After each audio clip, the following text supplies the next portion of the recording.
कंचन rudali part 1। माथे पर काले रंग की बिंदी लगाए, काले जोड़े में अपने पल्लू से अपने मुंह को धत्ती फुफकार कर कर रोती चीखती औरतें छाती पीट पीट कर अपना शोक व्यक्त करती एक लाश को घेरे रो रही थी।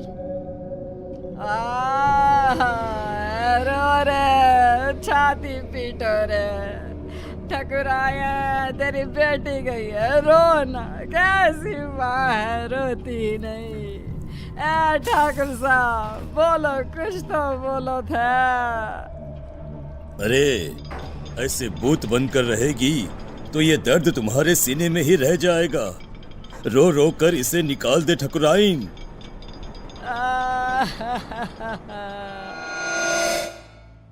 राजस्थान में ये प्रथा सदियों से चली आ रही है। किसी भी राजा या जमींदार के घर किसी की मौत पर रुदाली को शोक मनाने बुलाया जाता था, जो 12 दिनों तक चला करता था। ये किस्सा शुरू होता है राजस्थान के एक गांव बिलासपुर के जमींदार प्रेमनाथ के घर से। ठाकुर साहब के घर किसी चीज की कोई कमी नहीं थी। नौकर चाकर सारी खुशियां, बस था नहीं तो एक बच्चा जो उन्हें पिता कहे। प्रेमनाथ अपने बगीचे में बैठे उदास चेहरा लिए सोचते हैं, कब मेरे आंगन में नन्ही सी जान खेलेगी, कब? अरे इतनी संपत्ति किस काम की है? भगवान पर भरोसा रखिए साहब, वो सबका ख्याल रखता है। कल ही मेरी लुगाई को सपना आया था कि ठकुराइन एक बच्ची के साथ खेल रही हैं। क्या सच में? तो वो श्राप जो हमारे वंश को लगा था। अरे अरे अरे, कितने समय बीत गए ठाकुर साहब, अब काहे का श्राप? कितने दिन ही छिपा करता है, हैं?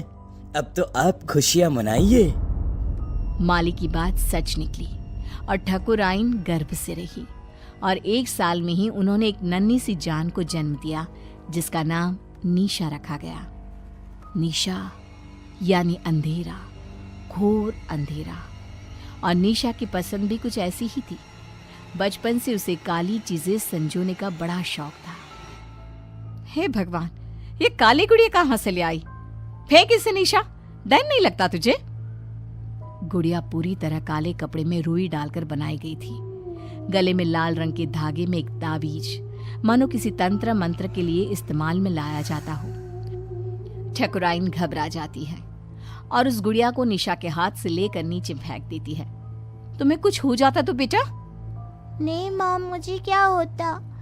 ये डॉल तो मेरी फेवरेट बनेगी। मुझे काला रंग कितना पसंद है, आप जानती हो ना माँ। ऐसी ही कुछ अजीब हरकतें करती निशा बड़ी हुई और आज 18 साल की होने वाली थी। एक दिन बाद ही उसका बर्थडे था। अपने जन्मदिन और मौत के एक दिन पहले वो रात को कहीं से बड़ी देर से लौटी और आते ही अपने कमरे में चली गई। और उस रात की सुबह फिर हुई ही नहीं। आज आसमान कितना अलग सा है ना, कितना घोर अंधेरा है। तुम्हें अंधेरे से कैसा प्यार है लाडो? अमावस की रात आते ही बाहर जाने के लिए बेचैन हो जाती हूँ, पर हर बार की तरह इस बार भी तुम्हें बाहर जाने नहीं मिलेगा। जाओ कमरे में आराम करो। कल जन्मदिन है ना तुम्हारा, बहुत बड़ी दावत रखी है गांव वालों के लिए। छिप कर ही सही, आज तो मैं बाहर जाकर रहूंगी। 18 साल की हो गई हूँ, बच्ची थोड़ी ना हूँ। मेरा बर्थडे तो बाहर ही सेलिब्रेट होगा। ठीक 12 बजे निशा छिपकर बाहर चली जाती है और सबके सोने के बाद वापस लौटकर सीधे अपने कमरे में जाकर लाश की तरह बिस्तर पर गिरती है और एक टक खिड़की के बाहर ही देखती रहती है, मानो कोई बाहर आसमान से उसे देख रहा हो। रात के 3 बजे। ओ अंकल, जल्दी चलो ना।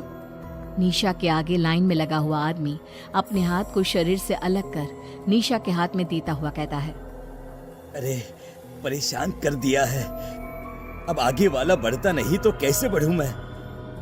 इस हाथ से उसे नीचे जलते आग में धक्का दे दो।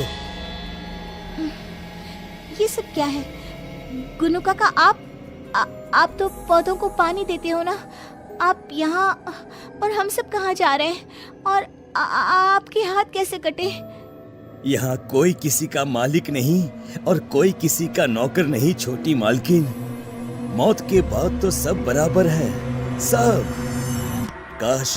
काश अपनी बेटी से जीते ही मिल पाते हम। कोई नहीं, तुम मेरे पास आ गई। खैर, देखो हम मर चुके हैं। कल रात ही तुमने भी दुनिया को अलविदा कह दिया। अब तक तो तुम्हारे शरीर को जलाने की तैयारी भी शुरू हो गई होगी। रात को तो मैं घर पर अपने बिस्तर पर लेटी हुई थी, फिर क्या हुआ? काका, ये सब क्या है? मैं सपना देख रही हूँ ना, मुझे वापस जाना है। निशा चारों तरफ देखती है। चारों ओर भूत पिशाच तड़प रहे थे। हमें जाने दो। गलती हो गई। काका, काका, मुझे बहुत डर लग रहा है काका। कुछ आत्माएं स्वर्ग और नर्क के बीच में फंसी रह जाती है। ये वही दुनिया है, प्रेत लोग। अब पता नहीं कब तक यहाँ रहना होगा। काका, मुझे बचा लो प्लीज। माली अचानक पीछे पलटता है और निशा को नीचे जलती आग में धक्का दे देता है।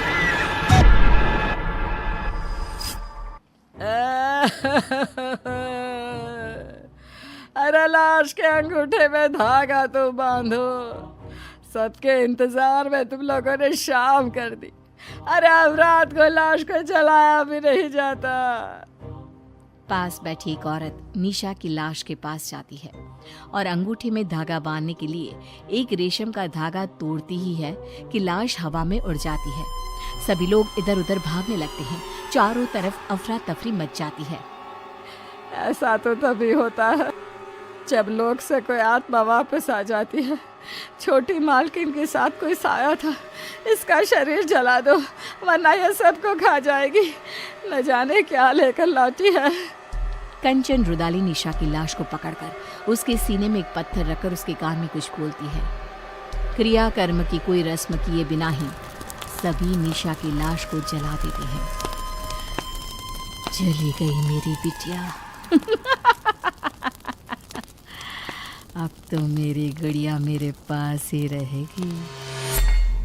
आखिर क्यों प्रेमनाथ के मालिक ने प्रेत लोक से निशा को बचाया? कपड़े चुराने वाली चुड़ैल। हबलू नाम का लड़का अपने माता पिता के साथ रहता था। हबलू के 2 छोटे छोटे भाई बहन थे और उसका परिवार बेहद ही गरीब था। माता पिता कपड़े धोने का काम करते थे, जिससे उनका गुजारा बड़ी ही मुश्किल से चलता था। कुछ दिनों से हबलू के माता पिता की तबीयत खराब होने की वजह से उसे ही नदी पर जाकर कपड़े धोने पड़ते थे। एक दिन की बात है, हबलू नदी के किनारे बैठकर कपड़े धो रहा था। ये जिंदगी भी कोई जिंदगी है, लोगों के कपड़े धोना। अगर कपड़े अच्छे से ना धुले तो लोग कितना सुनाते हैं और ऊपर से उल्टा पैसे भी नहीं देते। कपड़े धोने की वजह से नदी का पानी गंदा हो जाता है। उसी नदी में एक चुड़ैल रह रही होती है। जब वो नदी का पानी गंदा देखती है तो गुस्से से पागल हो जाती है। कौन है जो मेरे रहने की जगह को गंदा कर रहा है? अभी जाकर बताती हूँ उसे। हबलू नदी में कपड़े धोकर उन्हें वहीं पेड़ से बंधी रस्सी पर सूखने के लिए डाल देता है और वहीं पेड़ के नीचे कपड़े सूखने तक उनका इंतजार करने लगता है। हबलू को पता ही नहीं चलता कि बैठे बैठे कब उसकी आंख लग गई और कुछ ही देर में चुड़ैल भी नदी से निकलकर आ जाती है। कौन है जिसने मेरे रहने की जगह को गंदा किया है? तभी चुड़ैल की नजर रस्सी पर सूख रहे कपड़ों पर पड़ती है। अरे वाह, ये कपड़े तो बड़े ही सुंदर सुंदर है और ये साड़ी कितनी खूबसूरत लग रही है। तभी चुड़ैल अपने पहने हुए कपड़े देखती है। मेरे कपड़े कितने गंदे हैं। हम लोगों को तो अच्छे कपड़े पहनना नसीब में ही नहीं होता। तभी चुड़ैल कपड़े देखकर सोचने लगती है, क्यों ना इनमें से एक कपड़ा चुरा कर मैं पहन लूं। कौन सा इस लड़के को पता चलेगा। चुड़ैल जल्दी से रस्सी से एक साड़ी उतारती है और नदी में ले जाकर पहन कर देखती है। ये साड़ी मुझ पर कितनी खूबसूरत लग रही है। इसमें तो मैं एकदम हूर की परी लग रही हूँ। फिर कुछ देर बाद हबलू की आंख खुलती है। उसे पता नहीं चलता कि कब शाम हो गई। अरे शाम हो गई, समय का पता ही नहीं चला। अब जल्दी से कपड़े उतार कर घर चलता हूँ, नहीं तो रात हो जाएगी। हबलू रस्सी से कपड़े उतार कर घर चला जाता है और घर जाकर कपड़ों की गिनती करके उन्हें एक गठरी में बांधने लगता है। 1 2 3 और ये 5 और ये 9, ये कैसे हो सकता है? मैंने तो 10 जोड़े कपड़े धोए थे, इनमें तो एक कम है। दोबारा गिनता हूँ, कहीं मुझसे कपड़े गिनने में भूल ना हो गई हो। हबलू एक एक करके दोबारा कपड़े गिनने लगता है, पर इस बार भी कपड़े 10 जोड़े की जगह 9 जोड़े थे। कपड़े कम होने की वजह से वो परेशान था। ये सब सोचते सोचते उसे कब नींद आ जाती है पता ही नहीं चलता। अगली सुबह हबलू फिर से कपड़े लेकर नदी पर धोने के लिए चला जाता है, और जैसे ही वो कपड़े धोने लगता है, नदी का पानी कपड़े धोने की वजह से फिर से गंदा होता है। ये देखकर नदी में रह रही चुड़ैल आग बबूला हो जाती है। ये लोग मुझे चैन से रहने भी नहीं देते। आज फिर ये लड़का कपड़े धोकर मेरी रहने की जगह गंदा कर रहा है। आज मैं ऐसा सबक सिखाऊंगी कि ये कपड़े यहाँ धोना ही भूल जाएगा। हबलू के कपड़े धोने के बाद वो उन्हें पेड़ से बंधी रस्सी पर सूखने के लिए डाल देता है। जब तक ये कपड़े सूख रहे हैं, मैं यहीं पेड़ के नीचे कुछ देर आराम कर लेता हूँ। हबलू वहीं पेड़ के नीचे एक कपड़ा बिछाकर लेट जाता है। ठंडी ठंडी हवा चल रही थी, तो लेटते ही उसे नींद आ जाती है और पता ही नहीं चलता कि कब उसकी आंख लग जाती है।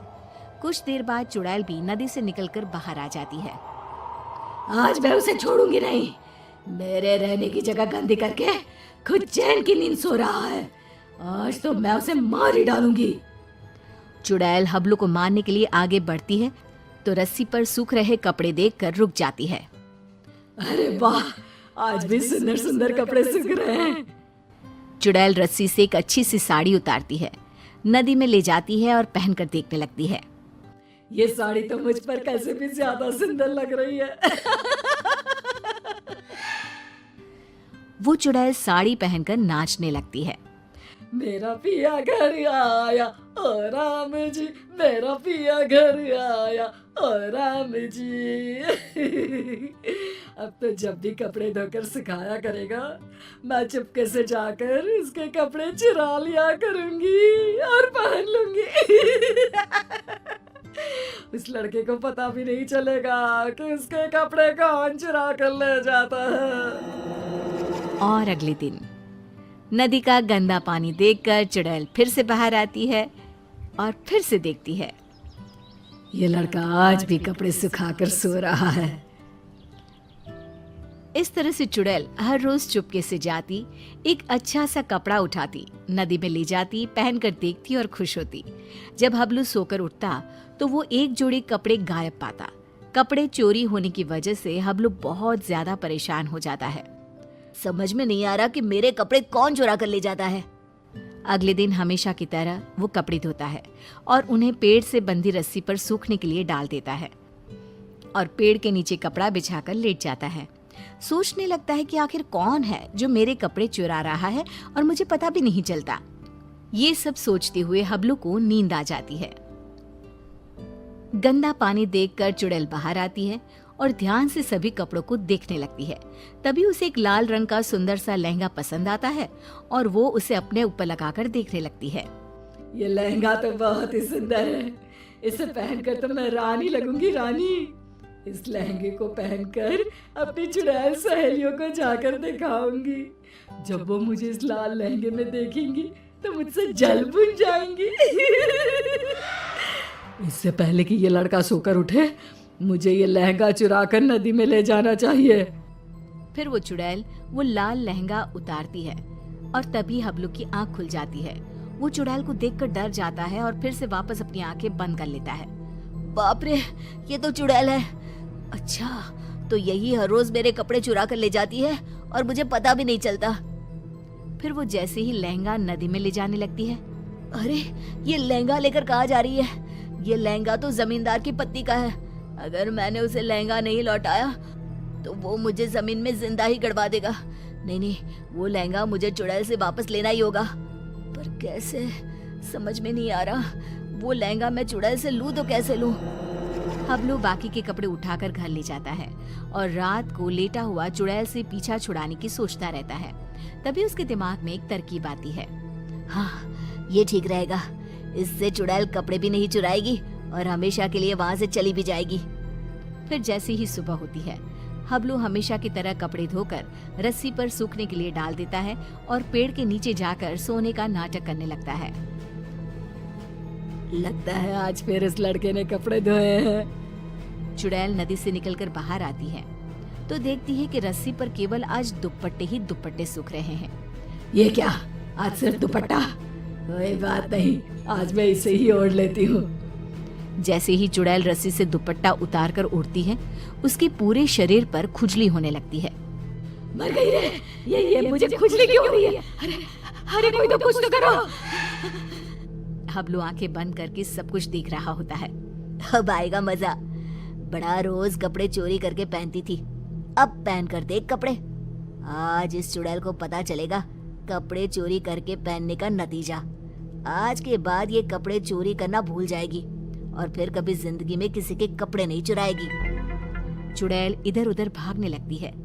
खुजली खुजली, अरे बचाओ, मेरे शरीर पर खुजली हो रही है। आए रे, मर गई मैं। अरे कोई तो मुझे बचाओ, मुझे नहीं पहनना ये दुपट्टा। अरे इससे तो मेरे शरीर में खुजली होने लगी है। अरे मुझे नहीं चाहिए इस लड़के के कपड़े। और चुड़ैल नदी में जाती है और सारे कपड़े लाकर वहीं डालकर भाग जाती है। और फिर वो हबलू तो क्या, किसी और को भी कभी परेशान नहीं करती।